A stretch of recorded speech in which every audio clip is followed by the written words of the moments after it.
ጻድቃን እጃችሁን አውጡ። ጻድቃን የሆናችሁ እጃችሁን አውጡ። ተው ኃጢአተኛ የሆናችሁ እኔ ነኝ፣ አንደኛ እኔ ነኝ። ኃጢአተኛ የሆናችሁ ለማን ነው የመጣው? ክርስቶስ ለኛ። ክብር ምስጋና ይግባው። እግዚአብሔር የተመሰገነ ይሁን። ስጋው ደግሞ ተቀበላላችሁ። እስቲ ስጋው ደግሞ የተቀበላችሁ ምልክት ስጡኝ። ስጋው ደግሞ የተቀበላችሁ። እሺ ያልተቀበላችሁ ብዙዎቹ ከሌላ እምነት ነው እንደመጡት አልተቀበልንም እኮ አሉ። አልተግባባንም። አንድ ነገር ልንገራችሁ፣ ድንገት ዛሬ ከሌላ እምነት የመጣ ካልሆነ በስተቀር እዚህ ውስጥ ያላችሁ ሰዎች በጠቅላላ ስጋው ደግሞ ተቀበላችኋል። ሁላችሁም ተቀበላችኋል። አውጡ እጃችሁን። ሁላችሁም ተቀበላችኋል። አውጡ። ሁላችሁም ተቀበላችኋል። ተቀብያለሁ በሉ። አመስግኑ በሱ እጃችሁ ስጋውና ደሙን የሰጣችሁን። አንድ ነገር ልንገራችሁ ግን አልተዋችሁም። ቆይ አቋርጣችኋል። አንዳንድ ካህናትም አሉ። እኔ አሁን ስልክ መቅደስ ውስጥ ይዞ መግባት ከጥንት ጀምሬ በጣም ነው የምቃወመው። በተለይ የደነገጥኩት ግን እኔ አባቶች ያላችሁ ከተሳሳትኩ ልታረም፣ ካሜራ መቅደስ ውስጥ ገብቶ ጳጳሳትም መነኮሳትም ቅዳሴ ሲቀደስ ያኔ እኔ መቅሰፍት መጣ ነው ያልኩት። መቅደስ ውስጥ ድረስ እሱን ራሱ ያውቁበታል። ወደ እነሱ አልናገርም። ያውቁበታል፣ ያስተካክሉ። እናንተ ብላችሁ ዝም ብሎ ቆመ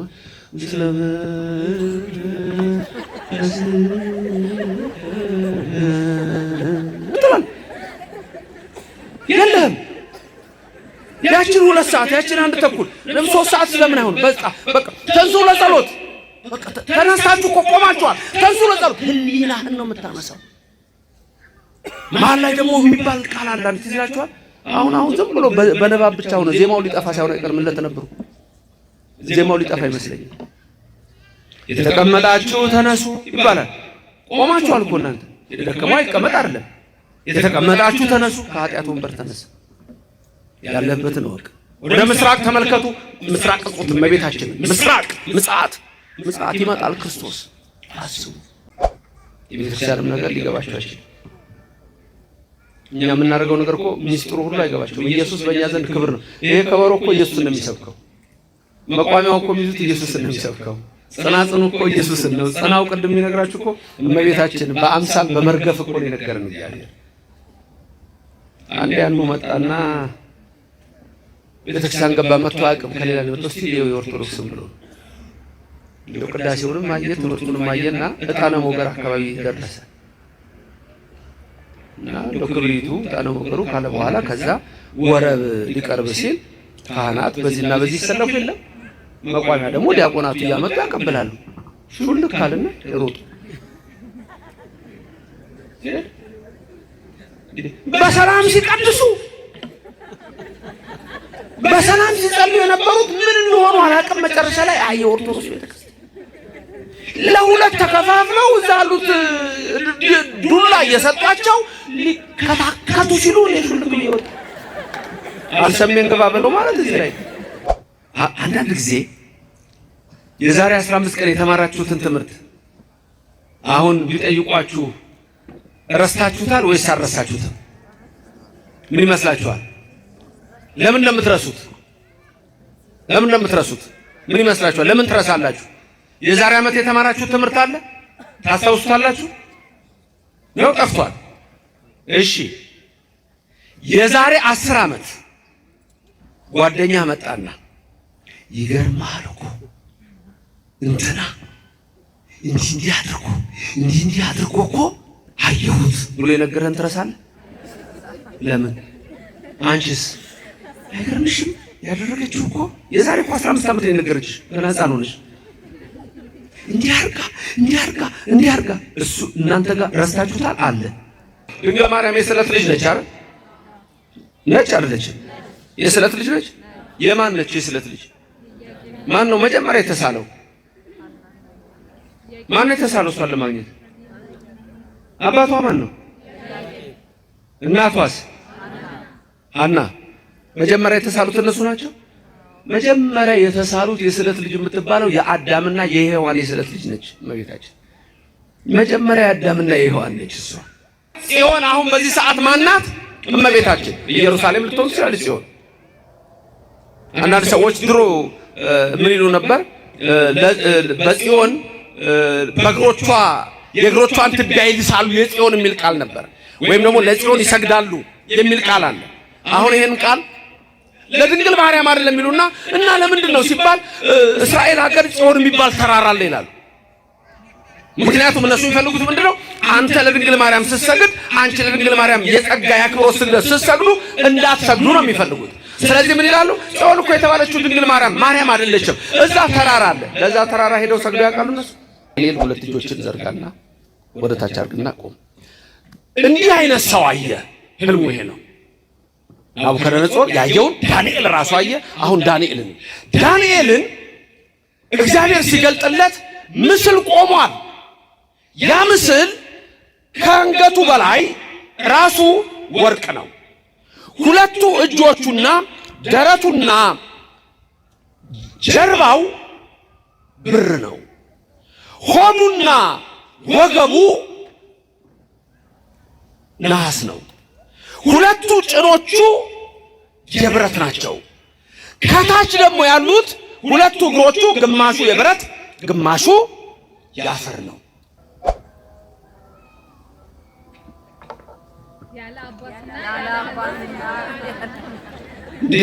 ያን ብቻ እንደ ሰማይ ነው ያላችሁት ለካ ግድ የለም እዚህ መጥቶ አላምላክ ነው አብራችሁ ገና በ40 ቀንህ 40 ቀን እዚህ ገና ህፃን ሆነህ እኮ ነው በእናትህ ማህፀን እየሆንክ እኮ መጥተህ እዚህ ሰምተሃል እኮ ቅዳሴውን ንስግር ሲባል እናትህ ስትሰግድ እኮ ሰግደሃል። በእናትህ ማህፀን እንደ ዮሐንስ መጥምቅ ሰግደሃል። የተዋህዶ ልጆች እንደናንተ ክብር ያለው ማንም የለም። ሰግደሻል በእናትሽ ማህፀን ገና ስትወለዱ ደግሞ በ40 ቀን መጣ፣ በ80 ቀንሽ መጣሽ። ስጋው ደግሞ ተቀበላችሁ፣ በቅባ ቅዱሱ በሜሮኑ መንፈስ ቅዱስን ተቀበላችሁ። የደጉ የሕዝቅያስ ልጅ ንጉሥ ሆኖ ሳለ 22 ዓመት አንድ ቀን እግዚአብሔርን ጠርቶት አያውቅም። ልንገርህ፣ ጠላት መጣና በብረት ቀፎ ውስጥ አድርገው አሶር ወሰዱት። ከዛ በኋላ ብረት ቀፎ ውስጥ ሆኖ አሁን እግዚአብሔርን አሰበው። 22 ዓመት እኮ አንድ ቀን አልጠራው። ብረት ቀፎ ውስጥ በቁመቱ ነው የሰሩት። ብረት ቀፎ ውስጥ ሄደው በቀን ሐሩር በሌሊት ቁር እንዲሰቃይ እዛ ውስጥ ሆኖ ምን እንዳለ ልንገራችሁ። ታውቁታላችሁ ያለውን የምናሴ ጸሎት እኮ አለ። እዛ ውስጥ ቆሞ ምን እንዳለ ሙሉ በሙሉ ብረት ውስጥ ነው ያስገቡት። ምንድን ነው ያለው? የሚያስታውስ ሰው አለ? ከኔ ቀጥላችሁ በሉ። እግዚአብሔር ሆይ ንስሐን የሰራሃት ላልበደሉህ አይደለም ለኔ ለኃጢአተኛው ነው። አሁን በጉልበቴ ልሰግድልህ አልችልም፣ በልቤ ጉልበት ግን እሰግድልሃለሁ አምላኬ። ክብር ምስጋና ይግባው እግዚአብሔር። ታዲያ ለምንድን ነው የማትቀበሉት? ስጋው ደግሞ መድኃኒት ከሆነ እንዳልኩ ከኃጢአት አትነጻ። 3 ነገሮች ልንገራችሁ፣ ግጥም እንደ ግጥም ያዟቸው። ሻ 3 ደግሞ ልሳን እንዳይመስልህ።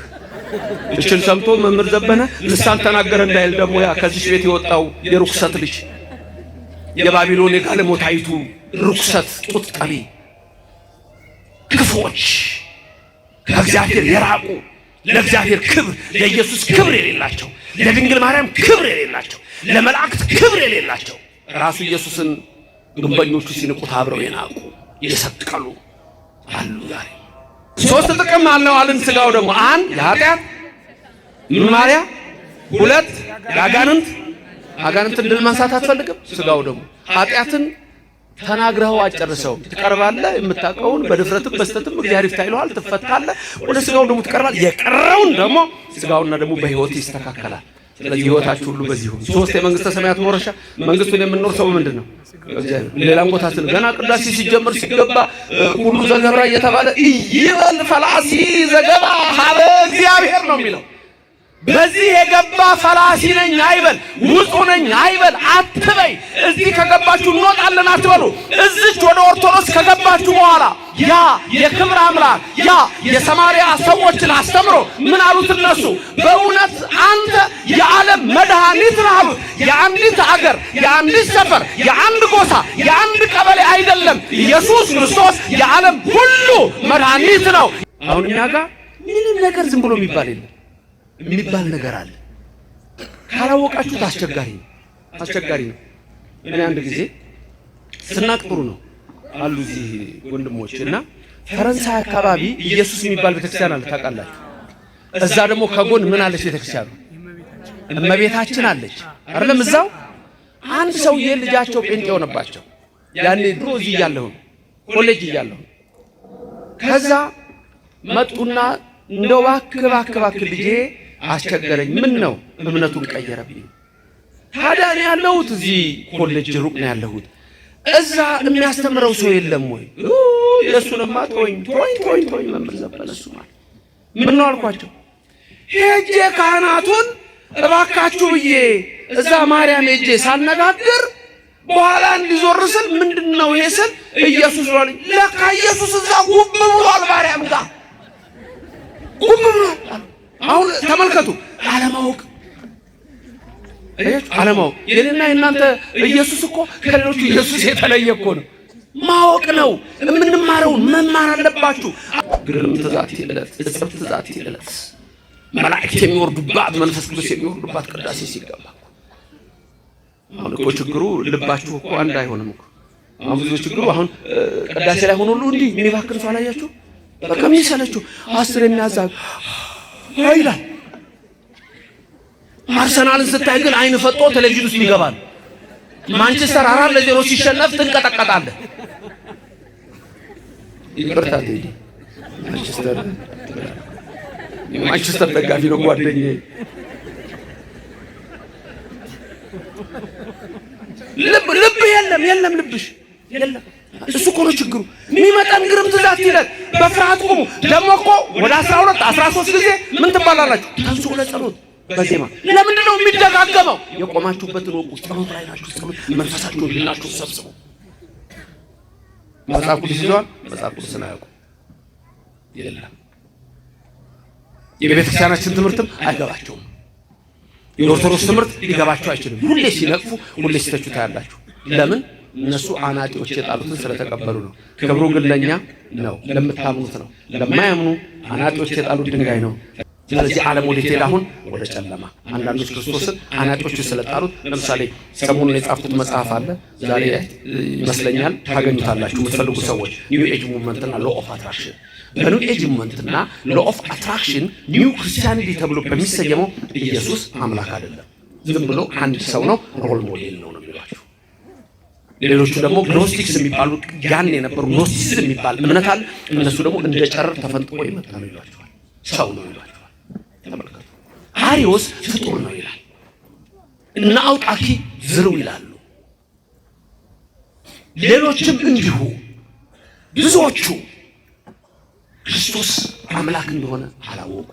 ዛሬ አብዛኛው የሚሄደው በሰፊው መንገድ ነው። እናንተ ግን በጠባቧ መንገድ ግቡ የተባላችሁት ጠባቢቱ መንገድ ኦርቶዶክስ ተዋህዶ ክርስትና ናት። በዚህች እምነት ያደረገን እግዚአብሔር ስሙ ከዘላለም እስከ ዘላለም የተመሰገነ ይሁንልን። በሌሎቹ ቦታ ደግሞ ኢየሱስ ወደ አብ ይጸልያል ይላል፣ ይማልዳል ይላል። አለቅ ልዩነት ነው። ለምን? እነሱ የሰሙት ከአናጢዎቹ፣ የሰማነው ከክርስቶስ። አናጢዎች የጣሉት ድንጋይ እሱ ግን የማይዘራስ ነው። ክብሩ ለማን ነው? ለእናንተ ለምታምኑ። ለማያምኑ ግን የማዕዘን ራስ የሆነው ለነሱ ምን ይሆናል? የእንቅፋት የማሰናከያ አለት። በማይሰናከላሉ በኢየሱስ ነው የሚሰናከሉት። ለምን? በቃሉ ይሰናከሉበታል። ያነቡና አይገባቸውም። ከዛ በኋላ አሃ እንዲህ ማለት ነው ብለው በራሳቸው ይወስዳሉ። እንደፈለጋቸው ነው። የቤተክርስቲያንም ነገር ሊገባቸው አይችልም። እኛ የምናደርገው ነገር እኮ ሚስጥሩ ሁሉ አይገባቸውም። ኢየሱስ በእኛ ዘንድ ክብር ነው። ይሄ ከበሮ እኮ ኢየሱስን ነው የሚሰብከው። መቋሚያው እኮ የሚይዙት ኢየሱስን ነው የሚሰብከው። ጽናጽኑ እኮ ኢየሱስን ነው። ጽናው ቅድም የሚነግራችሁ እኮ እመቤታችን በአምሳል በመርገፍ እኮ ነው የነገረን እግዚአብሔር። ንጉሥ አጼ ፋሲል የጎንደሩ የኢትዮጵያው ንጉሥ በጎንደር ዘመነ መንግስት በሰቨንቲ ሴንቸሪ አንድ ቀን ዝሆን ሊያድኑ ከጋሻ ጃግሬዎቻቸው ጋር ጫካ ገቡ። ትናንት ነግራችኋለሁ፣ እናንተ ጽፋችኋል። ጫካ ገቡ። ጋሻ ጃግሬዎች አሉ፣ ንጉሥ እኮ ናቸው። በስመ አብ ወወልድ ወመንፈስ ቅዱስ አሐዱ አምላክ አሜን። የምንማርበት የትምህርታችን ርዕስ የሚሆነው የቅዱስ ጴጥሮስ ትምህርት ይሆናል።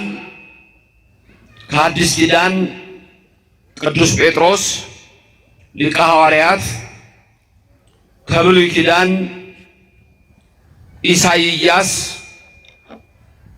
ከአራቱ አበይት ነቢያት አንዱ የሆነውን ሁለቱ የሰበኩትን ከሌሎች ነቢያትና ሐዋርያት ትምህርት ጋር እግዚአብሔር የሚገልጽልንን እንማራለን።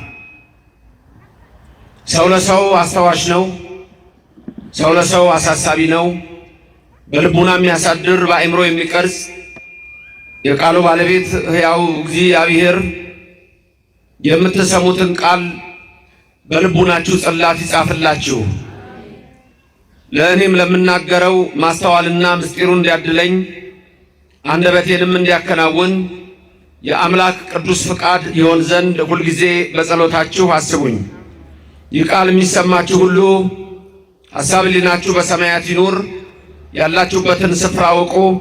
የጽድቅን ቃል ደስ በሚያሰኙ ጆሮዎች አድምጡ። አንድም እንኳ በዚህ ቅጽር የራሱን ወሬ የሚያወራ ሰው ከቶ አይሰማ።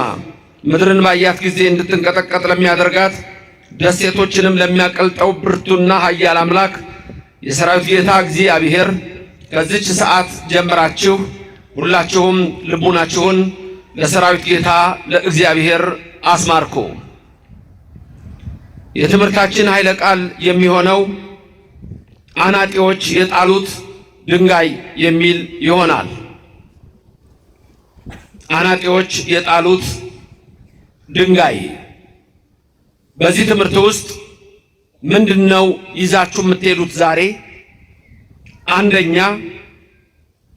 አናጢዎች እነማን ናቸው? ሁለት ድንጋዩ ማን ነው?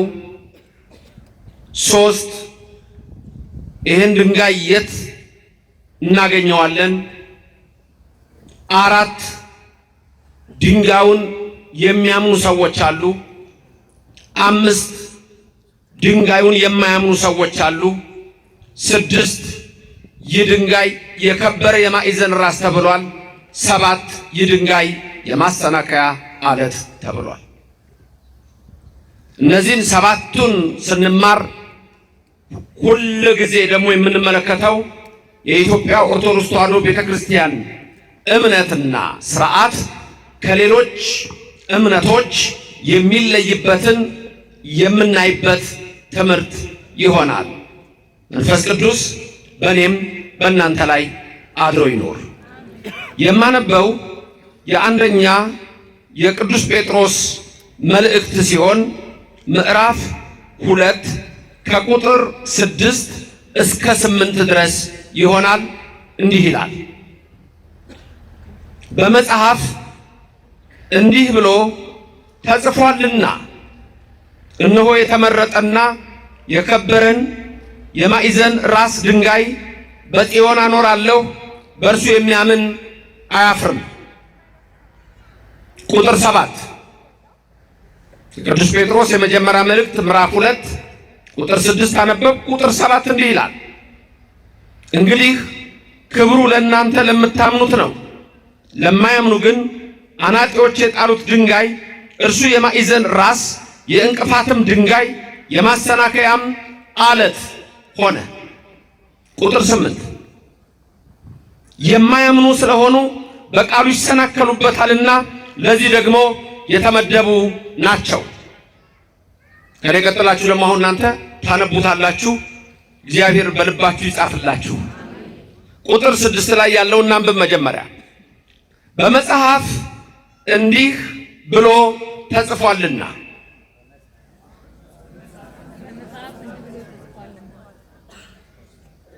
እየሰሙ አይደሉም? አያችሁ፣ ለካስታውን ያወራሁት አልሰሙኝ።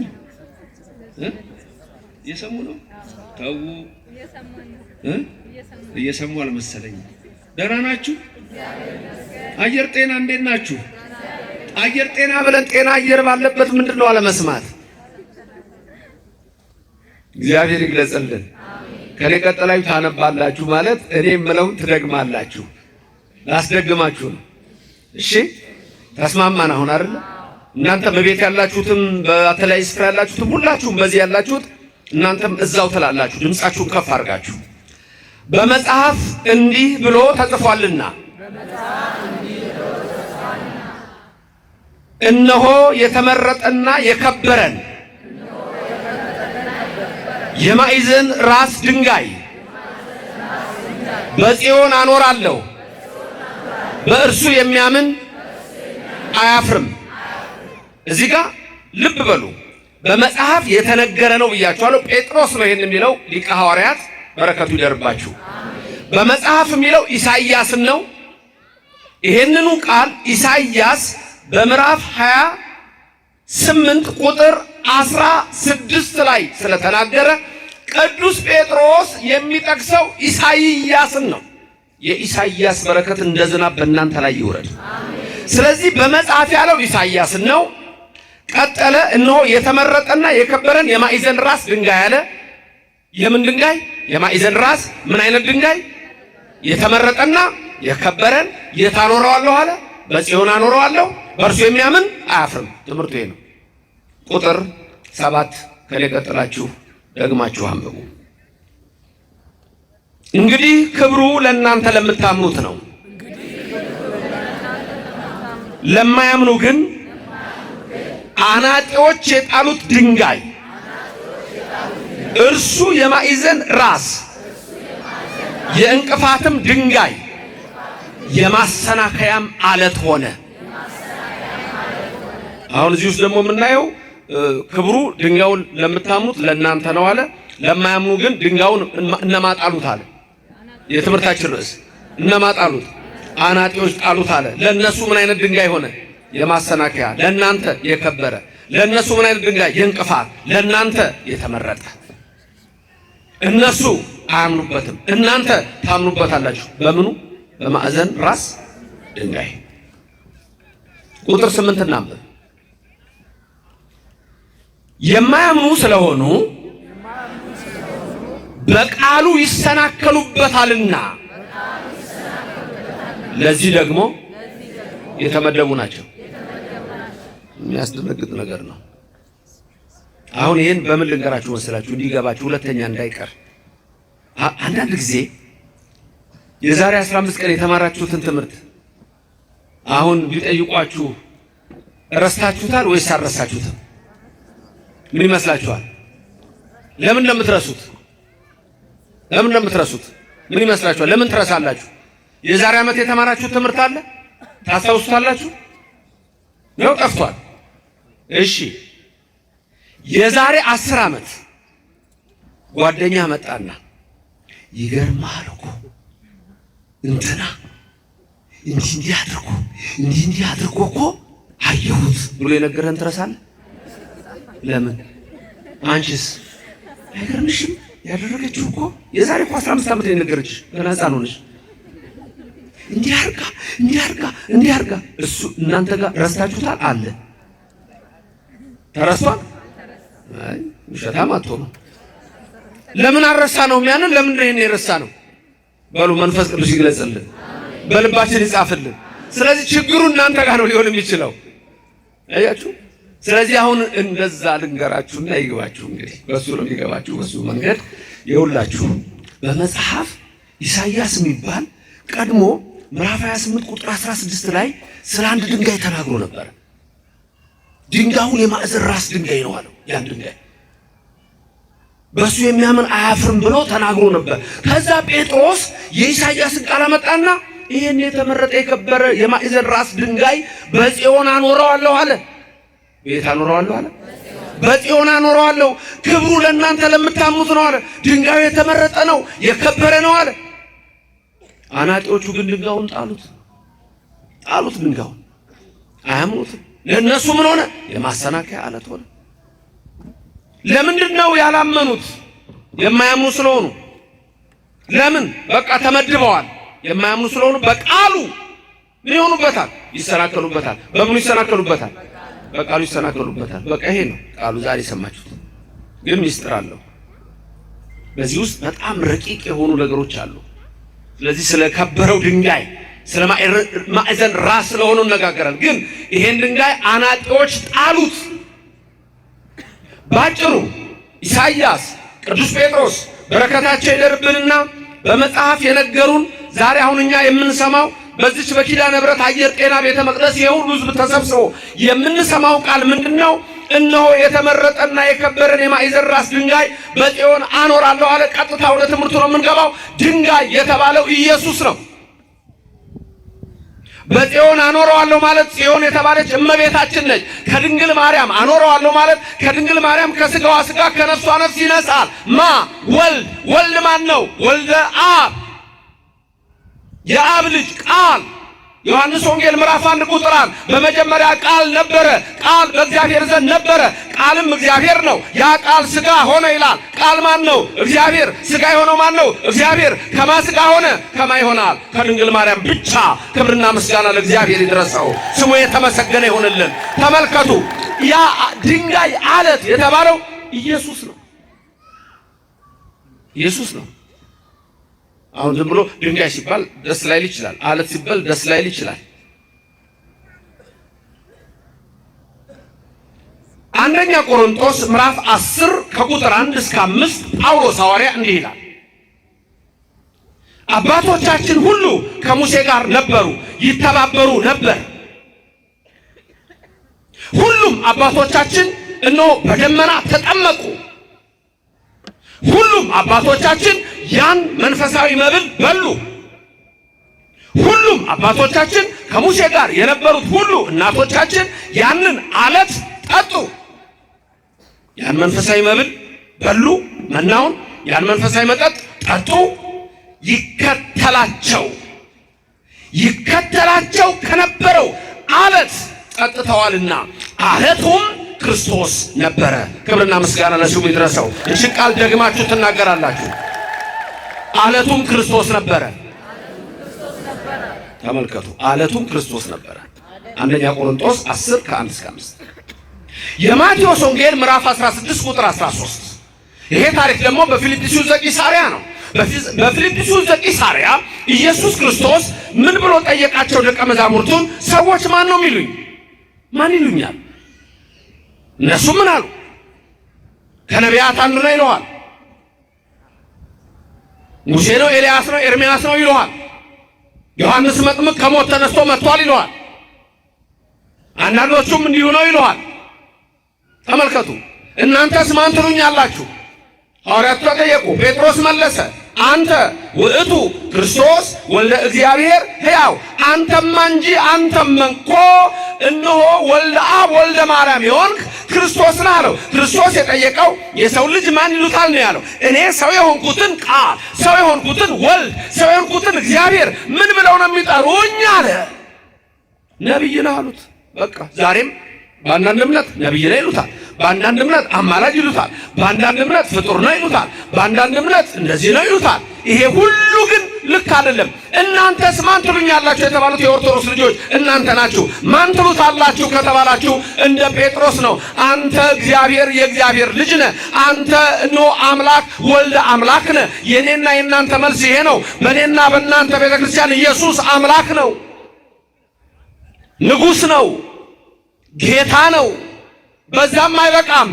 የጌቶች ጌታ፣ የነገስታት ንጉሥ፣ የአማልክት አምላክ፣ የኃያላን ኃያል፣ የቅዱሳን ቅዱስ፣ የክቡራን ክቡር፣ የልዑላን ልዑል፣ ሰማይን የዘረጋ ምድርን የመሰረተ እርሱ እግዚአብሔር በኋላ ዘመን ከድንግል ተወልዶ የዕዳ ደብዳቤያችን የሰረዘ እሱ አምላክ ነው። ክብርና ምስጋና ለእግዚአብሔር ይድረሰው። ልዩነታችን ይሄ ነው። ቅድም ምንድን ያለው? የማያምኑ ስለሆኑ በምኑ ይሰናከሉበታል?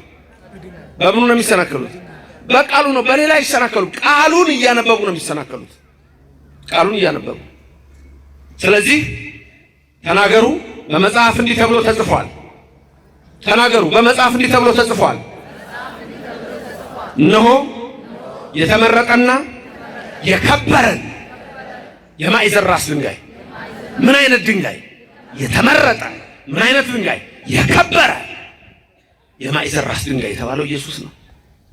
ጴጥሮስ ያንን ሲናገር በፊልጵስዩስ ዘቂሳርያ ጌታችን በልብ መታሰቡ በቃል መነገሩ ከፍ ከፍ ይበልና ምን አለው? ጴጥሮስ ይህን የገለጠልህ ስጋና ደም አይደለም አለው። ክብርና ምስጋና ለእግዚአብሔር ይድረሰው። ስጋና ደም ይህን አልገለጠልህም፣ ይህን የገለጠልህ በሰማይ ያለው አባቴ ነው።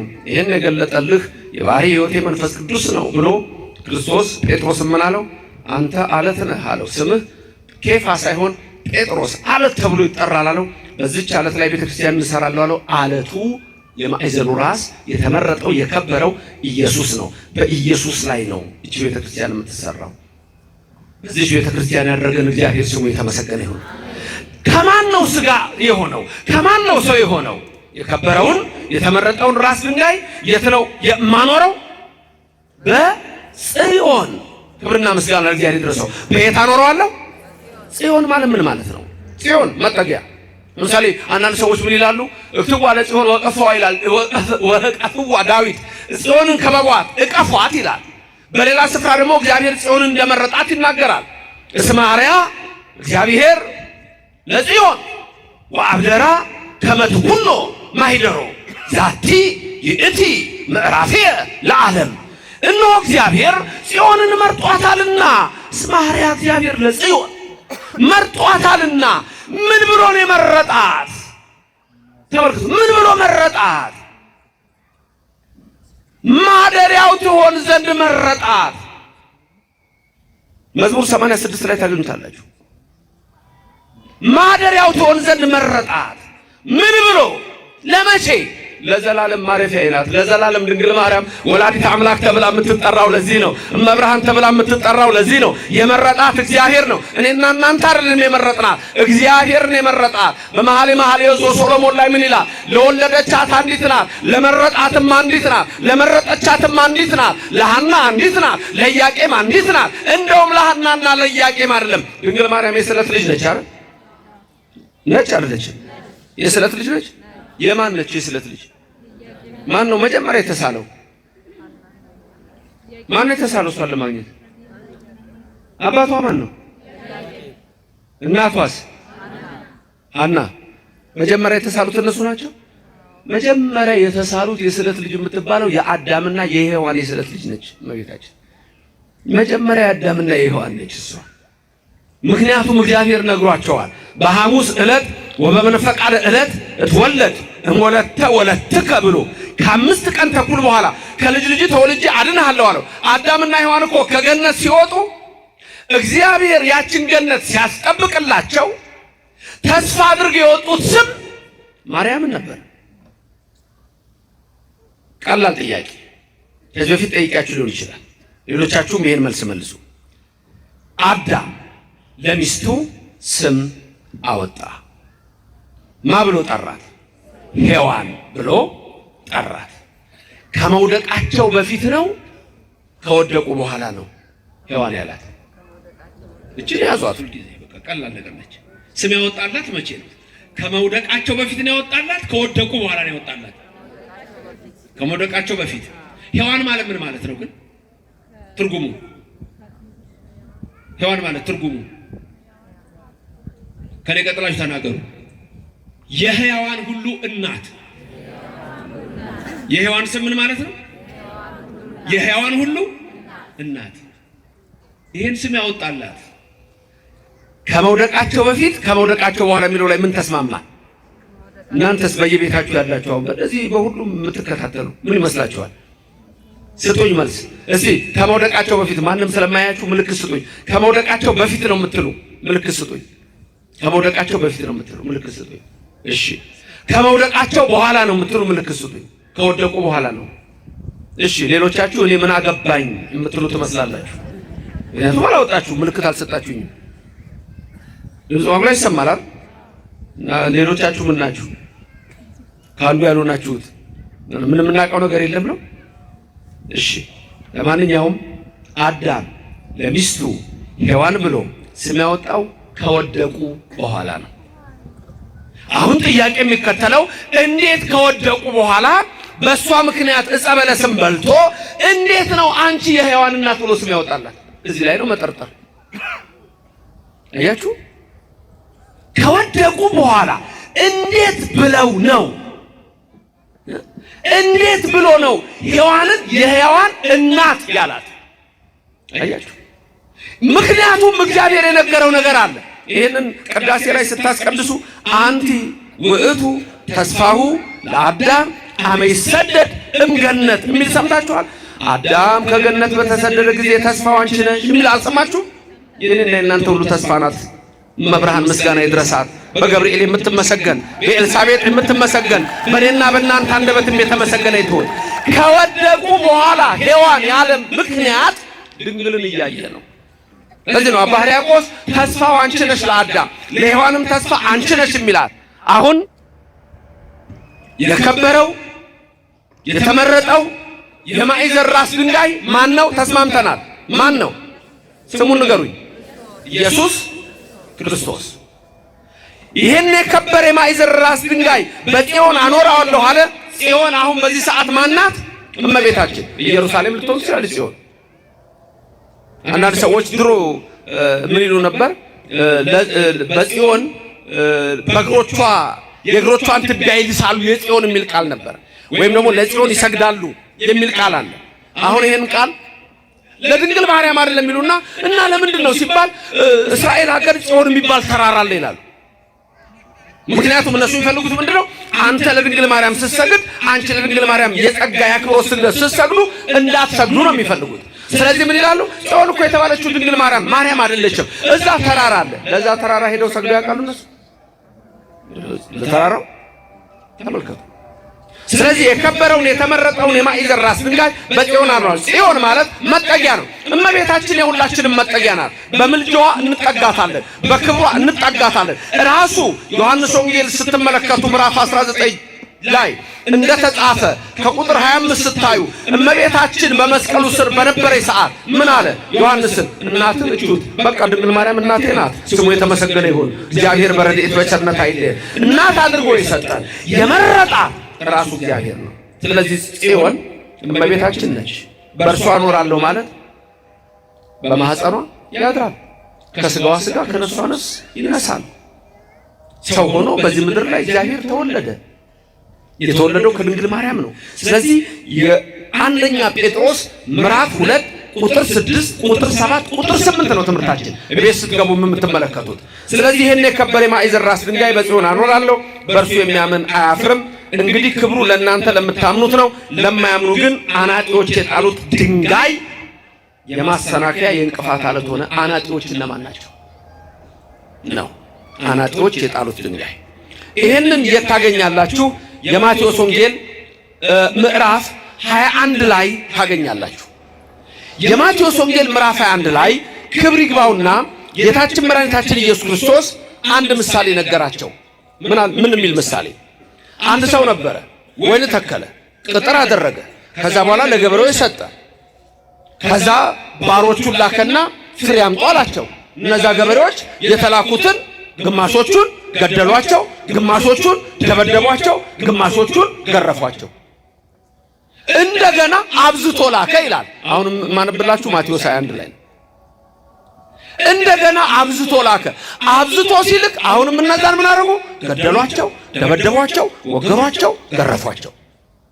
መጨረሻ ምን አደረገ? እስቲ እንግዲህ ሊያፍሩ ይችላሉና ልጄን ልላከው ብሎ ልጁን ላከ። ልጁን ሲያዩ ጭራሽ ከሩቅ ጥርሳቸውን አፋጩ። እነዛ 1000 ባሮች ናቸው አሉ። ይሄ ልጅ እኮ ማለት ወራሽ ማለት ነው እኮ። ስለዚህ እንያዘውና እንግደለው አሉና ከወይኑ ስፍራ አወጡና ገደሉት ይላል። ኢየሩሳሌም ናት አሁን ወይ ከኢየሩሳሌም በአፋአ በቀራንዮ ኢየሱስን እንደሰቀሉት ነው። ቀድሞ የተላኩት ነቢያት ናቸው። ቀድሞ የተላኩት ሐዋርያት ናቸው። ምክንያቱም እግዚአብሔር ለአባቶቻችን ለሐዋርያት ለአባቶቻችን በነቢያት ኋላም በሐዋርያት ነገራቸው። ምን ነው? ይሄንን ነው ጳውሎስ ሐዋርያ ዕብራውያን ምዕራፍ 1 ቁጥር 1 ላይ በብዙ ነገር ወበብዙ መክፈልት አይዳአ እግዚአብሔር ለአበዊነ በነቢያቱም ትካት ይላል። በነቢያት አስቀድሞ ኋላም በሐዋርያት ነገራቸው ይላል። ስለዚህ ኢየሱስን ነው እሱን ነው የምታዩት። ማቴዎስ 1 ላይ ወስደው ቀራንዮ እንደሰቀሉት እንደገደሉት ያሳያል። ከዛ በኋላ ይሄን የሚያስተምረው ብዙ ተሰብስቧል። ፈሪሳውያን አሉ። ያ የወይኑ ባለቤት ሲመጣ እነዚህ ሰዎች ምን ያደርጋል አላቸው። ክፎችን በክፋት ይቀጣቸዋል ብለው መለሱ። ከዛ ቀጥሎ ያለው ቃል እንዲህ ይላል። ኢየሱስ ክርስቶስ ቅድም ያልነውን በኢሳይያስ የተናገረውን በጴጥሮስ ያሰበከውን ራሱ ይናገራል። ማቴዎስ 21 ቁጥር 42 ላይ እንዲህ ይላል ቃሉ። ከኔ ቀጥላችሁ ሁላችሁም ተናገሩ። ኢየሱስ እንዲህ አላቸው፣ ግንበኞች የናቁት ድንጋይ እርሱ የማዕዘን ራስ ሆነ። አሁን ይሄ ጌታ የሚጠቅሰው ራሱ ኢሳይያስን ነው። በኢሳይያስ ያናገረው ራሱ ነው። ይሄንን አላነበባችሁም አላቸው። ፈሪሳውያን መጽሐፍ ያውቃሉ። አሁን አናጢዎች ግንበኞች የተባሉት እነማን ናቸው? አይሁድ ናቸው። እነዚህ አይሁድ ወይም ፈሪሳውያን የተባሉት ወይም ጸሐፍት ወይም ሰዱቃውያን የተባሉት ይሄን ታሪክ ነገራቸውና ከዛ በኋላ ምን አላቸው? በዚህ ድንጋይ ላይ የሚወድቅ ይቀጠቀጣል። በዚህ ድንጋይ ላይ የሚወድቅ ይቀጠቀጣል። ድንጋዩ ግን የሚወድቅበትን ሁሉ ይፈጨዋል አላቸው። ድንጋዩ ባለፈው ሳስተምር በአንድ ስፍራ ትንቢተ ዳንኤል ምዕራፍ 2 አንስቻለሁ። ምዕራፍ 2 ባጭሩ አንድ ነገር ልንገራችሁ። በሌላ ቦታ ሳስተምር ብያለሁ። አንድ ወጣት ቶሎ ወደዚህ የሚመጣልኝ አንድ ወጣት ፍቃደኛ የሆነ ለትምህርት ቶሎ አንድ ወጣት ቶሎ የሚመጣልኝ ፍቃደኛ የሆነ አንድ ወጣት ፍቃደኛ የሆነ ወደዚህ ለማስተማር ማን አባቴ አንተ? ተክለጻድቅ የዓለም ስምህ ዳንኤል እንዴ? ዳንኤል ነው ስምህ? አሁን ዳንኤል እኮ የሚናገረው ነው የምናገረው። በጣም የሚገርም እኮ ነው። በጣም የሚገርም እኮ ነው። ይኸውላችሁ ናቡከደነፆር ህልም አየ። ህልሙ ጠፋው። ትንቢተ ዳንኤል ምዕራፍ 2 ነው። ህልሙ ጠፋው። ከዛ በኋላ ጠቢባኑን የከለዳውያንን አስማተኞች ጠንቋዮች ህልሜን አምጡ አላቸው። ትርጉሙንም አላቸው። አንደኛ ህልሜን፣ ሁለተኛ ትርጉም። ኧረ ምን አይነት ነገር ነው ይሄ? ሊሆን አይችልም። እባክህ ባይሆን ህልሙን ንገርና ትርጉሙን ንገር። አይ ህልሜ ጠፍቶኛል አምጡ። ሊገድል ሲል ዳንኤል ለአርዮክ ነገረው። አይ ጊዜ ይስጠን፣ ጸሎት እንጸልያለን፣ ህልሙን እነግረዋለን አለው። 3 ቀን ሱባኤ ገቡ፣ ጸለዩ። ዕለቱን ለዳንኤል ተገለጠ። በሶስተኛው ቀን ለአናንያ፣ ለአዛርያ፣ ለሚሳኤል ህልሙ እንዲህ ነበረ። ዳንኤል 2 እጆችን ዘርጋና ወደ ታች አድርግና ቆም። እንዲህ አይነት ሰው አየ። ህልሙ ይሄ ነው። ናቡከደነፆር ያየውን ዳንኤል ራሱ አየ። አሁን ዳንኤልን እግዚአብሔር ሲገልጥለት ምስል ቆሟል። ያ ምስል ከአንገቱ በላይ ራሱ ወርቅ ነው። 2 እጆቹና ደረቱና ጀርባው ብር ነው። ሆዱና ወገቡ ነሐስ ነው። 2 ጭኖቹ የብረት ናቸው። ከታች ደግሞ ያሉት 2 እግሮቹ ግማሹ የብረት ግማሹ የአፈር ነው። ንገሩኝ፣ ራሱ የምንድን ነው? የወርቅ። ይሄ ደረቱና ጀርባው 2 እጆቹ የምንድን ናቸው? የብር። ይሄ ምን ሩጫ ላይ የምታውቁት ነው? ምን ይጠፋችኋል? የብር። ከዛ ሆዱና ወገቡ ደግሞ የምንድን ነው? የነሐስ። 2 ጭኖቹ እዚህና እዚህ ያሉት ደግሞ የምንድን ናቸው? የምን? የብረት። ከላይ ግማሹ ከታች ብረት፣ ግማሹ አፈር። ራስ ባቢሎኒያን ኤምፓየር በኤምፓየር ነው። አሁንም እነግራችሁ የባቢሎኒያን ኤምፓየር ማለት ባቢሎናውያን ዓለምን የሚገዙበት ጊዜ ነው። ናቡከደነፆር ነው። ይሄ 2 እጆቹ ደረቱና ደግሞ ከኋላ ጀርባው የብር የሆነው ደግሞ እሱ የሜዶኒያን ኤምፓየር ነው። ኤምፓየሩም የተመራው በዳሪዮስ ንጉሥ ነው። ሆዱና ወገቡ ደግሞ የነሐስ የሆነው የፐርሺያን ኤምፓየር ነው። ከዳሪዮስ ቀጥሎ ዓለምን የመራው ቂሮስ የተባለው ንጉሥ ነው። ከዛ 2 ጭኖቹ የብረት የተባሉት ከፐርሺያን ኤምፓየር ቀጥሎ የግሪክ ኤምፓየር ተተካ። ሄሌኒስቲክ ሲቪላይዜሽን ይባላል። የግሪካውያን ስልጣኔ መሪውም ትልቁ ንጉሥ የመቄዶንያው እስክንድር ነው በብረት የተመሰለው። ከታች ግማሹ 2 ብረት ነው፣ ግማሹ ደግሞ ምንድነው? አፈር። 4 አይሆንም? 2 ብረት 2 አፈር 4። 2 ብረቶች ጠንካራ ናቸው። እንደ እስክንድር በቅሊሞስና አንጢያኮስ የተባሉ ወደ ሮማ ኤምፓየር ሲሸጋገር የመጡ ናቸው። የሮማን ኤምፓየር ተተካ። ከታች ሁለቱ አፈር የሆኑት ደግሞ ሰልፎስና ደማጥሮስ የሚባሉ ሁለት ነገስታት ናቸው። ከዛ ናቡከደነጾር ይሄን ያህል፣ ዳንኤል ይሄን አየ፣ አናንያ አዛርያ ሚሳኤል ይሄን አዩ።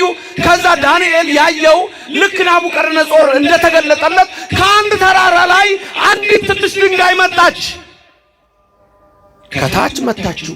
ያ ምስል ሙሉ በሙሉ ጠፋ። ነፋስ መጣ ወሰደው። ያ ቦታ ባዶ ሆነ ይላል። ዳንኤል ይሄን ነገረን። በዳንኤል ምስጢር አየን። እግዚአብሔር በረከቱን ይስጥ። ተመልከቱ። አሁን ያቺ ድንጋይ መጣች ተፈነቀለችና፣ ያቺ ምን ድንጋይ ከታች ስትመታው ምስሉ ምን ሆነ? ወደቀ። ማለት ናቡከደነጾር አምላክ ነኝ ቢል አይሆንም፣ ዳሪዮስ ቢል አይሆንም፣ ቂሮስ ቢል አይሆንም፣ እስክንድርም አይደለም፣ አንጢያቆስም ብዙ ክፉ ነገር ሰርቷል። እነ በጥሊሞስ እነዚህ ሁሉ የምድር ገዢ ናቸው እንጂ የሰማይና የምድር ፈጣሪ አይደሉም። የኔና የናንተ አምላክ ብቻ ሰማይና ምድርን የፈጠረው እሱ ነው። ክብርና ምስጋና ለስሙ ይድረሰው። እግዚአብሔር የተመሰገነ ይሁንልን። አንዲት ድንጋይ ከተራራ ላይ ያለ እጅ ተፈንቅላ መጣች። ያንን ምስል መታችው። ምስሉም ፈረሰ። ነፋስ መጣ ጠረገው። ያቺ ድንጋይ ያለ እጅ መጣች የተባለችው ኢየሱስ ነው። አለቱ ኢየሱስ ነው። የማዕዘን ራስ ስሙ ምስጉን ይሁን። የኔና የናንተ አምላክ ለስም አጠራሩ ክብር ምስጋና ይግባው። የኔና የናንተ ንጉሥ እሱ ያለ እጅ የተባለውን ልንገራችሁ። ያለ እጅ ማለት ከአብ ያለ ድካም ያለ እናት። ይህን ባለፈው በሌላ ስፍራ አስተምሬዋለሁ። ራሱን በቻለ ነው። አሁን ግን አለቷን ድንጋዋን ልነግራችሁ ነው። ያለ እጅ ማለት ከአብ ያለ ድካም ያለ እናት። ያለ እጅ ማለት ከአብ ሲወለድ እንደዛ ሆኖ ከድንግል ማርያም ሲወለድ ደግሞ ያለ ሕማም ያለ አባት። ደስ ይላል አይደል? ይላል። ላስደግማችሁ። ያለ እጅ ማለት እንበለ እድ ማለት ዘተመትከ እምደብር ነዋህ ዘተመትረም የሚለው ያለ እጅ ማለት ከኔ ቀጥላችሁ ሁላችሁም ትናገራላችሁ። ቅድመ ዓለም ከአብ ያለ ድካም ያለ እናት ያለ ምንና ያለ ምን ያለ ድካምና ያለ እናት ድህረ ዓለም ከድንግል ማርያም ደግሞ ሲወለድ ያለ አባትና ያለ ሕማም።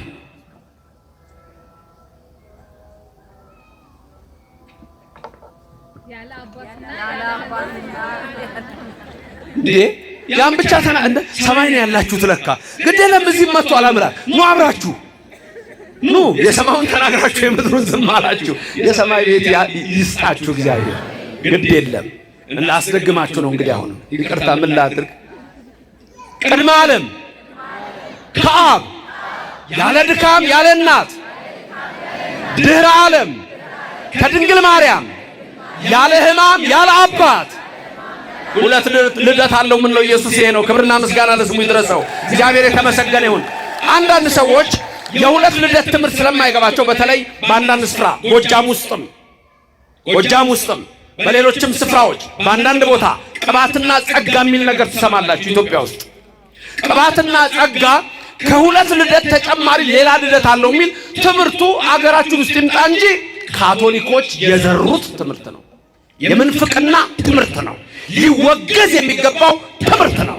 ኢየሱስ በተዋህዶ የከበረ ከሁለት አካላት አንድ ከሁለት ባህሪያት አንድ የሆነ ሁለት ልደት ብቻ ያለው ቅድመ ዓለም ከአብ ያለ ድካም ያለ እናት ድህረ ዓለም ከድንግል ማርያም ያለ አባት ያለ ሕማም የተወለደው እርሱ አብ የወለደውን ድንግል ማርያም ትወልደዋለች። ድንግል ማርያም የወለደችውን አብ ይወልደዋል። ከዚህ ውጭ ሌላ ትምህርት በኦርቶዶክስ የለም፣ በመጽሐፍ ቅዱስ ውስጥ የለም። አርዮስ የተወገዘ፣ ንስጥሮስ የተወገዘ፣ መቅዶኒዎስ የተወገዘ፣ ሰባሊዮስ የተወገዘ፣ አርጌምስ የተወገዘ፣ ጄሮም የተወገዘ፣ አውጣኪ የተወገዘ፣ ጳውሎስ ሳምሳጢ የተወገዘ ትምህርታቸውም የረከሰ ነው። የእኛ ግን ክቡር ነው። ክብሩም ለእናንተ ለምታምኑት ነው ይላል። እግዚአብሔር የተመሰገነ ይሁንልን።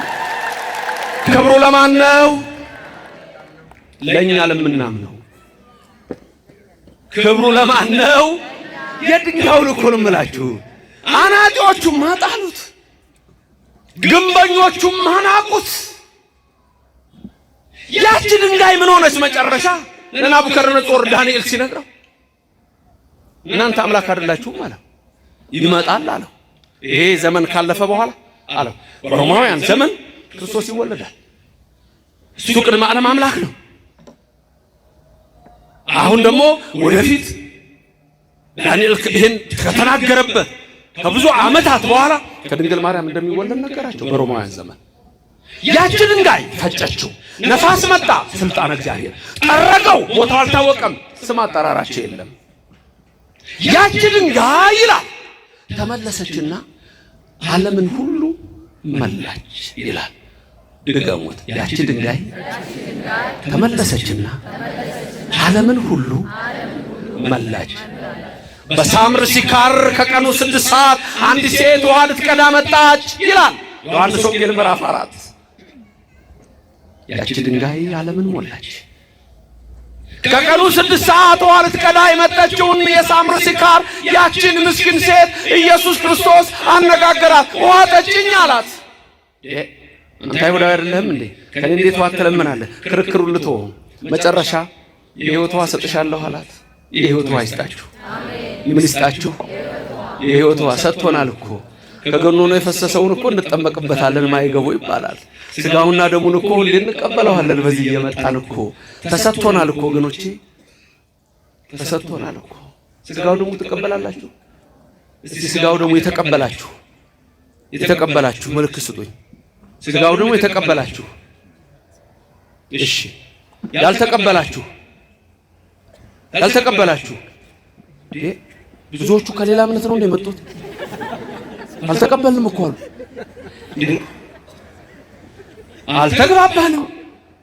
አንድ ነገር ልንገራችሁ፣ ድንገት ዛሬ ከሌላ እምነት የመጣ ካልሆነ በስተቀር እዚህ ውስጥ ያላችሁ ሰዎች በጠቅላላ ስጋው ደሙ ተቀበላችኋል። ሁላችሁም ተቀበላችኋል። አውጡ እጃችሁን። ሁላችሁም ተቀበላችኋል። አውጡ። ሁላችሁም ተቀበላችኋል። ተቀብያለሁ በሉ። አመስግኑ በሱ እጃችሁ ስጋውና ደሙን የሰጣችሁን። አንድ ነገር ልንገራችሁ ግን አልተዋችሁም። ቆይ አቋርጣችኋል። አቋረጥኩ ነው የሚባለው፣ አልተቀበልኩም አይባልም። ገና በ40 ቀንህ 40 ቀን እዚህ ገና ሕፃን ሆነህ እኮ ነው። በእናትህ ማህፀን እየሆንክ እኮ መጥተህ እዚህ ሰምተሃል እኮ ቅዳሴውን። ንስግር ሲባል እናትህ ስትሰግድ እኮ ሰግደሃል። በእናትህ ማህፀን ለዮሐንስ መጥምቅ ሰግደሃል። የተዋሕዶ ልጆች እንደናንተ ክብር ያለው ማንም የለም። ሰግደሻል በእናትሽ ማህፀን ገና ሳትወለዱ። ስትወለዱ ደግሞ በ40 ቀን መጣ፣ በ80 ቀንሽ መጣሽ። ስጋው ደግሞ ተቀበላችሁ። በቅባ ቅዱሱ በሜሮኑ መንፈስ ቅዱስን ተቀበላችሁ። ጥምቀቱን አገኛችሁ። ሚስጥራቱን ጀመራችሁ።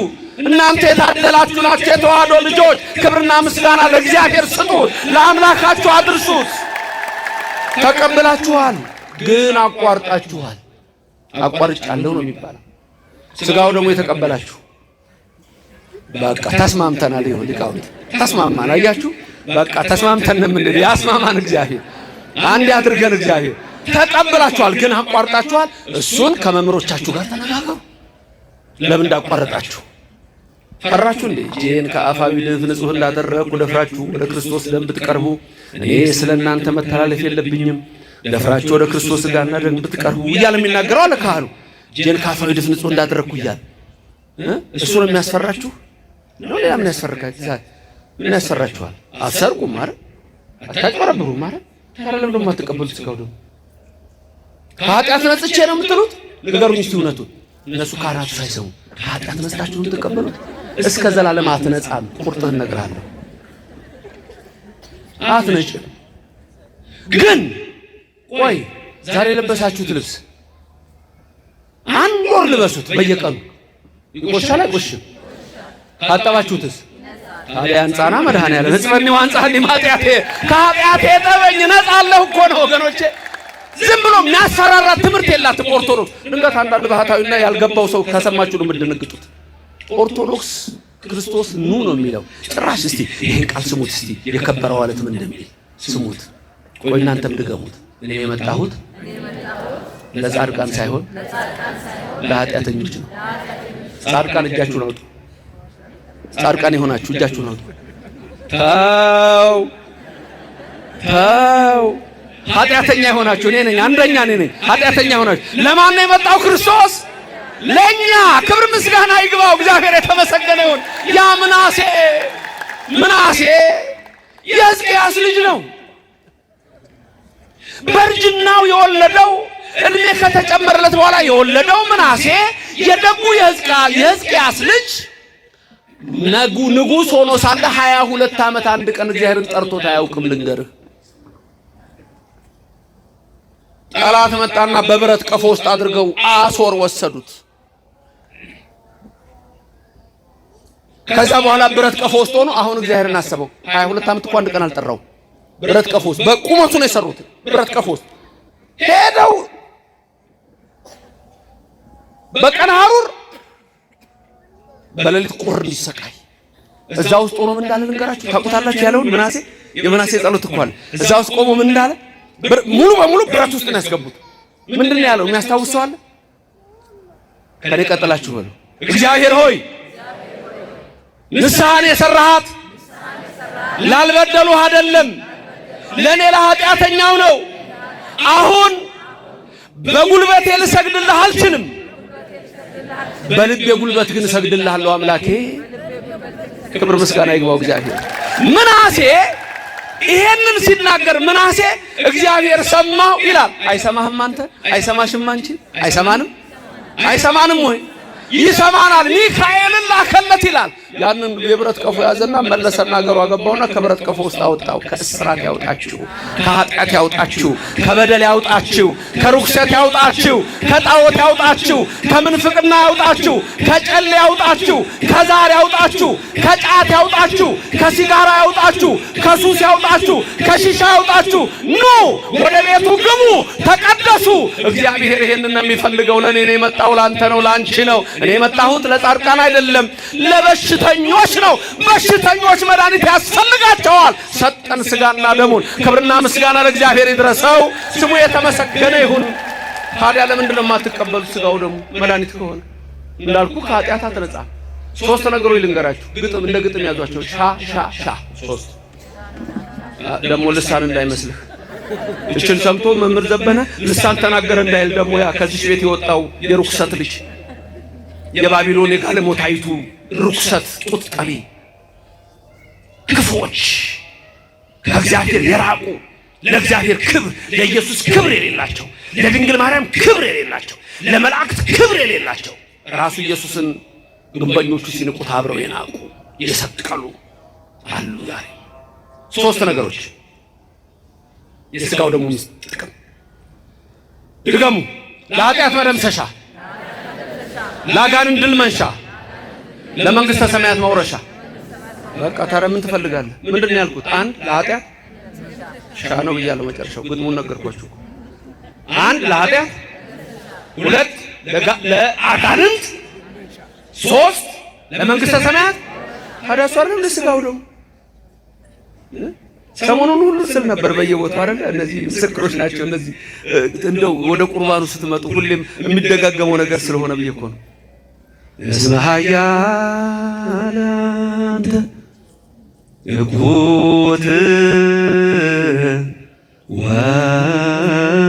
ወስቡሕ ወለከ ስብሐት ለዓለመ ዓለም። እስመ ኃያል አንተ እኩት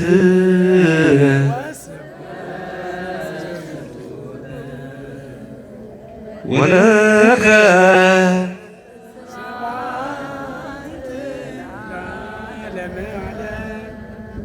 ለየውላችሁ አስቀዳሽና የሚያስቀድሰው ነው የማያስቀድሰው ለይቼላችኋል። ፍልጥ ብሏል። ለይቼላችኋል። ካህን ታወቀ፣ የሚያስቀድሰው ታወቀ፣ የማያስቀድሰው ታወቀ። አንተ እስመ ኃያል ተውና እንትን በል። አንቺም እንደዛው አያጥራኝ አያጥራኝማ በይ እንደዛ። ያኛውም በራሱ መንገድ ትምህርት የለውም አይደለም። እኔ የምፈልገው አንተ የተጠራህበት አንቺ የተጠራሽበት ደግሞ ዓላማ አለ። እዚህ ነው ተጠርታችኋል። እዚህ አትጠራሩ፣ እዛ አትጠራሩ፣ እዚሁ ተጠራሩ። በጎቼን በስማቸው አውቃቸዋለሁ ጠራቸዋለሁ እኮ ነው የሚላችሁ።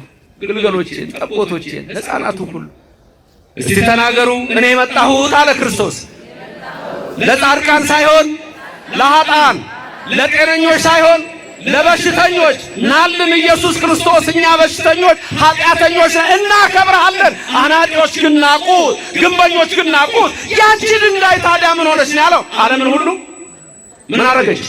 ዓለምን ሁሉ መላች። ታዲያ በሳምንት ሲካር ሴቲቱን ካስተማራት የሕይወት ውሃ ከሰጣት በኋላ ሰማርያ ከተማ ገባች። ለሕዝቡ ነገረች። ናና ጌታ ለእኛም የሕይወት ውሃ ስጠን አሉት። 2 ቀን ሰማርያ አደረ። ሰማርያ እኮ እነሆ ከእግዚአብሔር የራቁ ነበሩ። እርግጥ አላቸው ሕግና ስርዓት፣ ግን መንገዱ አልገባቸውም። 2 ቀን አደረና ኢየሱስ ክርስቶስ ምን አልኩኝ? 2 ቀን ከነሱ ጋር ለካ ከኛ ጋር ያድራል። ይደር አብሯችሁ በቤታችሁ ይግባ። ምንድን ያለው? በደጅ ቆሜ ምን አረጋለሁ? ማንም በሩን ቢከፍትልኝ ወደ እርሱ ወደ እርሷ ከነሱ ጋር እራት።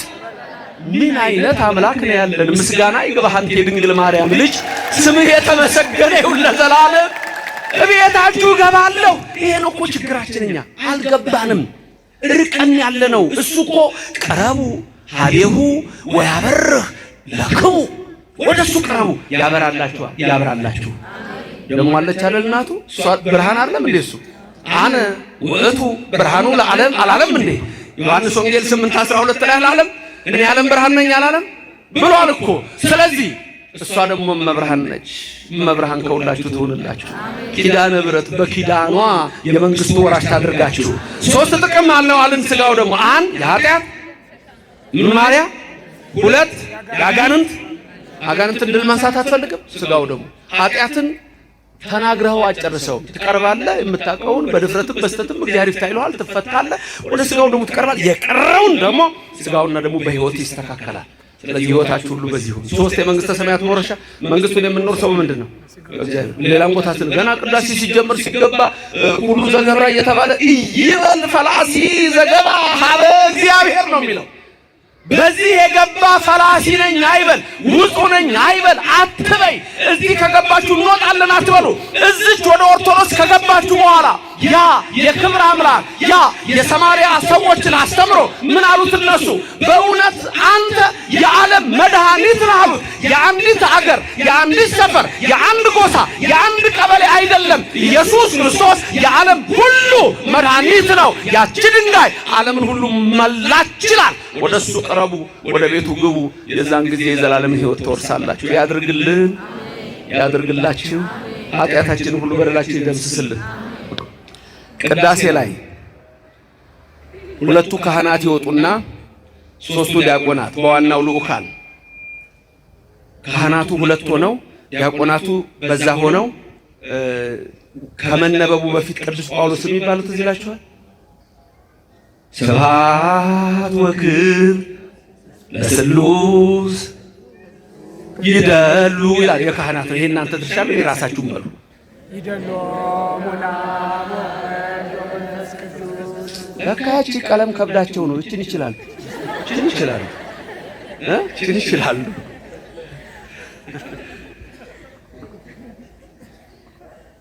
እስቲ እነሱ ይበሉላችሁ፣ እናንተ መልስ ስጡ። ለቆሙና ስብሐት በሉላቸው እናንተ ካህናቱ። ከዳ እናንተ መልስ ስጡ። ስብሐት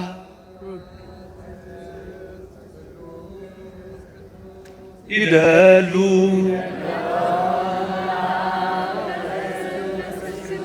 ጎሽ ያክብርልን አባቶች አመስግኑት። ሌላ የለም፣ ሌላ ቦታ የለም እኮ ይሄ እኮ ሌላ ቦታ የለም። ምንድን ያሉት ካህናቱ? ለአብ ለወልድ ለመንፈስ ቅዱስ እኮ ምስጋና ክብር ይገባቸዋል ነው እኮ። ስብሐት ወክብር ለስሉስ ቅዱስ ይደሉ።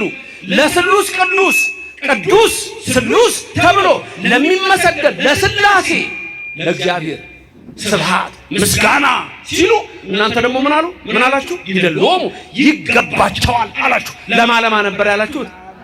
ለአብ ለወልድ ለመንፈስ ቅዱስ ምን ይገባቸዋል? ኧረ ይመስገን እግዚአብሔር፣ ክብርና ምስጋና ይግባው፣ ስሙ የተመሰገነ ይሁን። ከዛ ቀጥሎ ያለው ላይ ምንድነው የሚሆነው? ገባሬ ሰናዩ ዲያቆን ይመጣል አይደል? ጳውሎስ ሊያነብ። ከዛ ተጨማሪው ዲያቆን ደግሞ ንፍቁ ምን ይዛል? መስቀል ይዛል አይደል? ከዛ ገባሬ ሰናዩ ቄሱ ደግሞ ጽናውን ይዞ ሌላው ጥላ ይዞ እንዲህ ይዞራሉ አይደል? እያጠኑ ሲያጥን ዝም ብሎ አይልም። አሁን እኛ ጋር ምንም ነገር ዝም ብሎ የሚባል የለም። የሚባል ነገር አለ። ካላወቃችሁት አስቸጋሪ ነው። እኔ አንድ ጊዜ ስናቅ ጥሩ ነው አሉ እዚህ ወንድሞች እና ፈረንሳይ አካባቢ ኢየሱስ የሚባል ቤተክርስቲያን አለ ታውቃላችሁ። እዛ ደግሞ ከጎን ምን አለች ቤተክርስቲያኑ? እመቤታችን አለች አይደለም? እዛው አንድ ሰውዬ ልጃቸው ጴንጤ ሆነባቸው። ያኔ ድሮ እዚህ እያለሁ ኮሌጅ እያለሁ ከዛ መጡና እንደው እባክህ ልጄ አስቸገረኝ፣ ምን ነው እምነቱን ቀየረብኝ። ታዲያ እኔ ያለሁት እዚህ ኮሌጅ ሩቅ ነው ያለሁት፣ እዛ የሚያስተምረው ሰው የለም ወይ? የእሱንማ ተወኝ መምህር ዘበነ እሱ ማለት ምን ነው አልኳቸው። ሄጄ ካህናቱን እባካችሁ ብዬ እዛ ማርያም ሄጄ ሳነጋግር በኋላ እንዲዞር ስል ምንድነው ይሄ ስል ኢየሱስ ነው። ለካ ኢየሱስ እዛ ጉብ ብሏል ማርያም ጋር ጉብ ብሏል።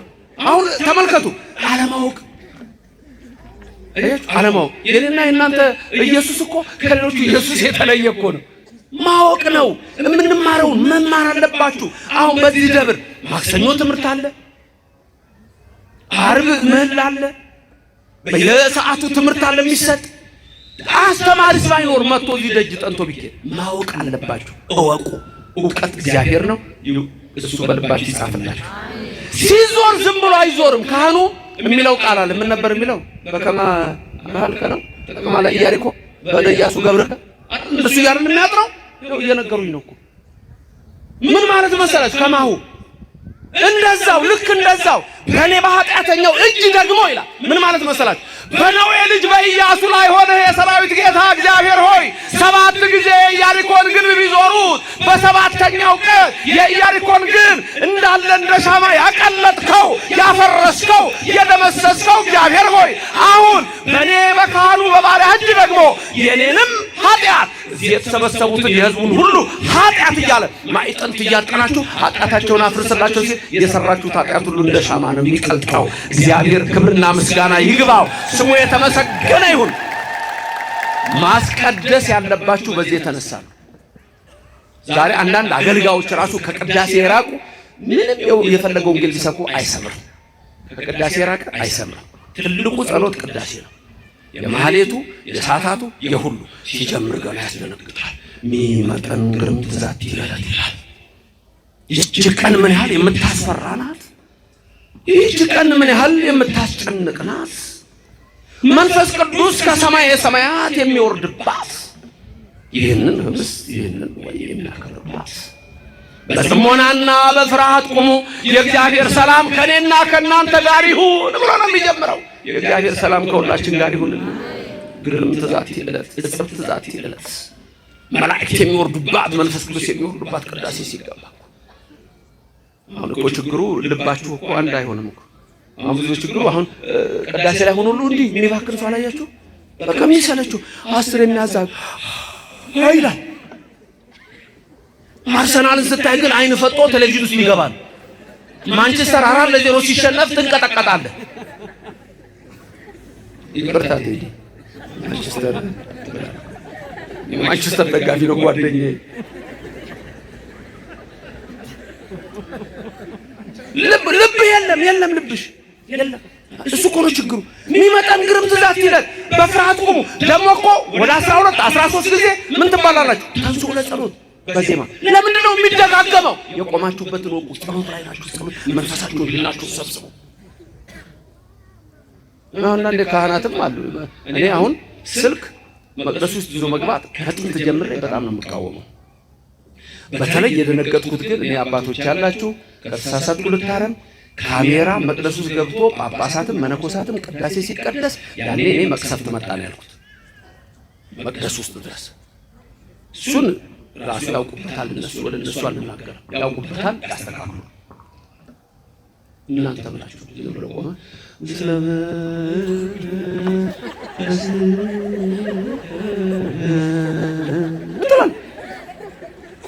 የለም። ያችን 2 ሰዓት ያችን 1 ተኩል ለምን 3 ሰዓት ስለምን አይሆን? በቃ ተንሱ ለጸሎት በቃ ተነሳችሁ ቆማችኋል። ተንሱ ለጸሎት ህሊናህን ነው የምታነሳው። መሀል ላይ ደግሞ የሚባል ቃል አለ ትዝ ይላችኋል። አሁን ዝም ብሎ በነባብ ብቻ ሆነ ዜማው ሊጠፋ ሳይሆን አይቀርም እንደተነበሩ ዜማው ሊጠፋ ይመስለኛል። የተቀመጣችሁ ተነሱ ይባላል። ቆማችኋል እኮ እናንተ የደከመው አይቀመጥ አይደለም። የተቀመጣችሁ ተነሱ፣ ከኃጢአት ወንበር ተነሳ። ያለበትን ወቅ ወደ ምስራቅ ተመልከቱ። ምስራቅ ቁጥ እመቤታችን ምስራቅ ምጽአት ይመጣል ክርስቶስ። አስቡ እናንተ እኮ ክብሩ ለእናንተ ነው ተብላችኋል። እናንተማ የተመረጣችሁ ናችሁ፣ የታደላችሁ ናችሁ። ሁሌ የሌለን ኦርቶዶክስ መሆን መታደል ነው እላለሁ። ያቺ ድንጋይ አድቃ ዓለምን መላች፣ ዓለም መድኃኒት ነው። ስለዚህ እነዛ አናጢዎች ናቁት የተባሉት አይሁድ ናቸው። ናቁት ክርስቶስን። ምን አሉ? አምላክ አይደለህም አሉ። የእነሱን ትምህርት ማን ያዘ? አሁን እነ ማርቲን ሉተር ያዙ። እነ ማርቲን ሉተር ለምሳሌ የፕሮቴስታንት እምነት የሚቀበለው መጽሐፍ ማዞሬቲክ ቴክስት ነው የሚባለው። ማዞሬቲክ ቴክስት የሚባለው የአይሁድ መጽሐፍ ነው። ስለ ክርስቶስ ያለውን ትንቢት የቆራረጡበት ነው። ፕሮቴስታንት የሚቀበለው እሱን መጽሐፍ ነው። ካቶሊኮች የሚቀበሉት ቡልጌት ነው። ቡልጌትን የጻፈው ጄሮም ነው። በ480 አካባቢ ነው። እሱም ደግሞ እንደዛው አይሁድ አልተጠቀሙበትም ብሎ ቆርጦታል። አናጢዎቹ ናቁት ኢየሱስ ክርስቶስ። ስለ ዘመዶቹ ሲናገር ያ ኢሳይያስ ነብይ ምን አለ?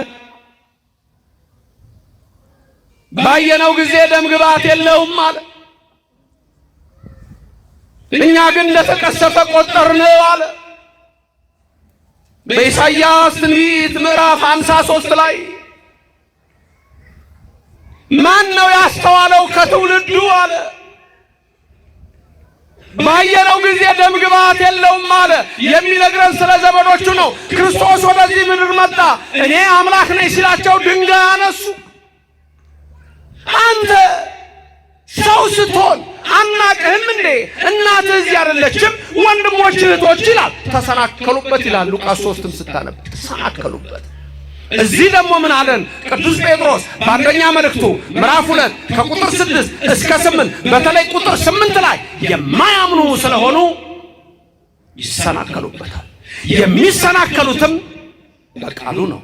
ቃሉን ከመጽሐፍ ቅዱስ እያነበቡ ነው የሚሰናከሉበት። አለቀ። መጽሐፍ ቅዱስ ይዘዋል፣ መጽሐፍ ቅዱስን አያውቁም።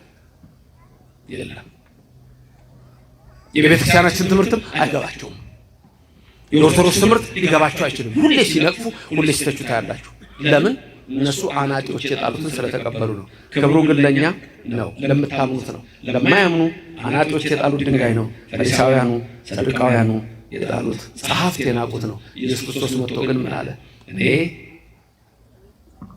ማን ነኝ አለ። የሰው ልጅ ሰዎች ማን ይሉታል አለ። አንተ ክርስቶስ ነህ አለው። አምላክ ወልደ አምላክ ነው። ኦርቶዶክስ ቤተክርስቲያን ኢየሱስ ክርስቶስ አምላክ ነው። ከሰማይ ወረደ። አዎ ያዳነን እሱ ነው። የዕዳ ደብዳቤያችን የሰረዘ እሱ ነው። ከድንግል ማርያም ተወልዶ ያዳነን እሱ ነው። ድህነታችን እሱ ነው። ስሙ የተመሰገነ ይሁን። ክብር ምስጋና ይግባው። እግዚአብሔር የተመሰገነ ይሁን። ስለዚህ ዛሬ የኦርቶዶክስ ቤተክርስቲያን ትምህርት ከሌላው በተለየ የምታዩበት ምክንያት በዓለም ላይ ለምንድን ነው? እኛ አናጢዎቹን አልተከተልንም። አናጢ ስለ ድንጋይ ያውቃል። እነዛ ጸሐፍት ፈሪሳውያን ስለ ቃሉ ያውቁ ነበር። አባቶች ከነሱ ወገን ነበሩ፣ ግን ክርስቶስን አልተቀበሉም። መሲህ ዛሬም ድረስ አልተቀበሉም። ስለዚህ ዓለም ወዴት ሄደ? አሁን ወደ ጨለማ። አንዳንዶች ክርስቶስን አናጢዎቹ ስለጣሉት፣ ለምሳሌ ሰሞኑን የጻፍኩት መጽሐፍ አለ። ዛሬ ይመስለኛል ታገኙታላችሁ የምትፈልጉ ሰዎች። ኒው ኤጅ ሙቭመንትና ሎ ኦፍ አትራክሽን። በኒው ኤጅ ሙቭመንትና ሎ ኦፍ አትራክሽን ኒው ክርስቲያኒቲ ተብሎ በሚሰየመው ኢየሱስ አምላክ አይደለም፣ ዝም ብሎ አንድ ሰው ነው፣ ሮል ሞዴል ነው የሚሏቸው። ሌሎቹ ደግሞ ግኖስቲክስ የሚባሉ ያን የነበሩ ግኖስቲክስ የሚባል እምነት አለ። እነሱ ደግሞ እንደ ጨረር ተፈንጥቆ ይመጣ ነው ይሏቸዋል። ሰው ነው ይሏቸዋል። ተመልከቱ። አሪዮስ ፍጡር ነው ይላል። እና አውጣኪ ዝርው ይላሉ። ሌሎችም እንዲሁ ብዙዎቹ ክርስቶስ አምላክ እንደሆነ አላወቁም። ዛሬ አብዛኛው የሚሄደው በሰፊው መንገድ ነው። እናንተ ግን በጠባቧ መንገድ ግቡ የተባላችሁት ጠባቢቱ መንገድ ኦርቶዶክስ ተዋህዶ ክርስትና ናት። በዚህች እምነት ያደረገን እግዚአብሔር ስሙ ከዘላለም እስከ ዘላለም የተመሰገነ ይሁንልን። ኢየሱስ ክርስቶስ ትናንትናም ይላል ኢየሱስ ክርስቶስ ትናንትናም ዛሬም ለዘላለምም ያው ነው፣ አይለወጥም። የኔና የናንተ አምላክ ያው ነው። ዓለምን ከመፍጠሩ በፊት አምላክ ነው። ዓለምን በፈጠረ ጊዜ አምላክ ነው። ከድንግል ማርያም ሲወለድ አምላክ ነው። ስጋን ሲዋሃድ አምላክ ነው። ስጋን አምላክ አደረገው። አምላክም እኛን ለማዳን ሰው ሆነ፣ ከድንግል ማርያም ተወለደ። በዚህች እምነት ያደረገ እግዚአብሔር ስሙ ምስጉን ይሁንልን። ስለዚህ ኦርቶዶክስ ተዋሕዶ ቤተክርስቲያን ስትኖሩ እግዚአብሔር የሚለውን የምትሰሙ ናችሁ። እግዚአብሔር የሚያስተምረውን የምታደምጡ ናችሁ። ትምህርቴን በዚህ ላጠቃል። ሁልጊዜ በኦርቶዶክስ ቤተክርስቲያን እኛ የምንናገረው ክርስቶስ የነገረንን ነቢያት ሐዋርያት የነገሩንን ነው። ተመልከቱ። ማይነገረንን ራሱ ክርስቶስ የነገረንን ቀድሞ ነቢያት የነገሩን ኋላ ሐዋርያት የነገሩን በቃ። በሌሎች እምነቶች ግን ማ የተናገረውን ነው የሚናገሩት ነው። ከማ የሰሙትን በሌሎቹ የሚናገሩት የአናጢዎቹን ነው፣ የግንበኞቹን ነው። ግንበኞቹ ኢየሱስን ስለናቁት ምን አሉት? እናቱን አናቃትም እንዴ? ወንድሞቹ በእኛ ዘንድ አይደሉም እንዴ? ስለዚህ እነዛ ምን ይላሉ? ኢየሱስ ሌላ ወንድሞች አሉት፣ ማርያም ሌሎች ልጆች ወላለች። ከማን የሰሙት? ከአናጢዎቹ። ልዩነቱ ይሄ ነው። አንተ ደግሞ አይ ዮሴፍ ቀድሞ ልጆች ነበሩት፣ ድንግል ማርያም የወለደችው አንዱን ኢየሱስ ብቻ ነው ብለህ ትላለህ። ከማን የሰማኸው? ከመጽሐፍ ቅዱስ። ከማን የሰማኸው? ከነቢያት። ከማን የሰማችሁ? ከሐዋርያት። ልዩነታችን ይሄ ነው። ሌላ እኮ እኛ ከራሱ ከክርስቶስ ስለሰማን ምን አለን እሱ? አንድ ጊዜ ዮሐንስ ወንጌል ምዕራፍ 10 ቁጥር 30 ስትመለከቱና 31 ስታዩ እኔና አብ አንድ ነን አለ። እኔና አብ ስንት ነን አለ? ስለዚህ በእኛ አብ ወልድ መንፈስ ቅዱስ በመለኮት ስንት ናቸው? አንድ። በባህሪ በዘዝ አገዛዝ ይሄን ዓለም በመፍጠር ፈጥሮ በማሳለፍ ስንት? አንድ። በስም ሶስት። አብ ወልድ መንፈስ ቅዱስ አለቀ። ይሄ እኛ ከሱ ስለሰማን ነው። ከሐዋርያት ከነቢያት ስለሰማን። በሌሎቹ ቦታ ደግሞ ኢየሱስ ወደ አብ ይጸልያል ይላል፣ ይማልዳል ይላል። አለቀ። ልዩነቱ ነው። ለምን? እነሱ የሰሙት ከአናጢዎቹ፣ እኛ የሰማነው ከክርስቶስ። አናጢዎች የጣሉት ድንጋይ እሱ ግን የማይዘራስ ነው። ክብሩ ለማን ነው? ለእናንተ ለምታምኑ። ለማያምኑ ግን የማዕዘን ራስ የሆነው ለእነሱ ምን ይሆናል? የእንቅፋት የማሰናከያ አለት። በማይሰናከላሉ በኢየሱስ ነው የሚሰናከሉት። ለምን? በቃሉ ይሰናከሉበታል። ያነቡና አይገባቸውም። ከዛ በኋላ አሃ እንዲህ ማለት ነው ብለው በራሳቸው ይወስዳሉ። እንደፈለጋቸው ነው። የቤተክርስቲያንም ነገር ሊገባቸው አይችልም። እኛ የምናደርገው ነገር እኮ ሚስጥሩ ሁሉ አይገባቸውም። ኢየሱስ በእኛ ዘንድ ክብር ነው። ይሄ ከበሮ እኮ ኢየሱስን ነው የሚሰብከው። መቋሚያው እኮ የሚይዙት ኢየሱስን ነው የሚሰብከው። ጽናጽኑ እኮ ኢየሱስን ነው። ጽናው ቅድም የሚነግራችሁ እኮ እመቤታችን በአምሳል በመርገፍ እኮ ነው የነገረን እግዚአብሔር። አንዴ አንዱ መጣና ቤተክርስቲያን ገባ። መጥቶ አቅም ከሌላ ነው እስቲ የኦርቶዶክስም ብሎ እንደው ቅዳሴውንም ማየት ትምህርቱንም ማየና ዕጣነ ሞገር አካባቢ ደረሰ እና ዶክተሪቱ ዕጣነ ሞገሩ ካለ በኋላ ከዛ ወረብ ሊቀርብ ሲል ካህናት በዚህና በዚህ ይሰለፉ የለም መቋሚያ ደግሞ ዲያቆናቱ እያመጡ ያቀብላሉ። ሹልክ ካለና ሮጡ። በሰላም ሲቀድሱ በሰላም ሲጸልዩ የነበሩት ምን እንደሆኑ አላውቅም። መጨረሻ ላይ አየ ኦርቶዶክስ ቤተክርስቲያን ለሁለት ተከፋፍለው እዛ ያሉት ዱላ እየሰጣቸው ሊከታከቱ ሲሉ እኔ ሹልክ ይወጣ አልሰሜን ገባ ብለው ማለት እዚህ ላይ አየህ።